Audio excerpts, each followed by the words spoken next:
če malo skrajšam, naj samo povem, da je bistvo to, da se moramo končno, ampak zdaj, dajmo govoriti zdaj, za časa tega bivanja, tega življenja, tega funkcioniranja, zdaj se moramo naučiti razmišljati, ker nas nihče tega ni naučil. In zato medicina misli. Tako da medicina misli ni nekaj lahkotnega ali pa trendovskega v smislu, dajmo majčkeno manifestirati, pa malo afirmirati, dajmo majčkeno lepe misli sejati, pa kaj lepega si povedati.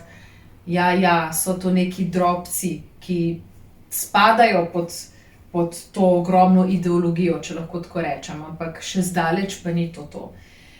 Moramo se naučiti razmišljati, moramo se naučiti misliti, ker do zdaj v sistemu, kot ga poznamo, v katerega smo rojeni, v katerega smo učeni, naučeni, trenirani, ta sistem nas samo uči se učiti. Torej, mi se samo učimo, kako naj se učimo. In mi se potem tudi učimo samo točno določenih stvari. Nas nihče ne uči, da imamo fantastičen, ultra deluxe zmogljiv, ne vem, kaj še vse želite, vam lahko naštejem, miselni aparat v svojih glavah in kaj vse ta aparat zmore.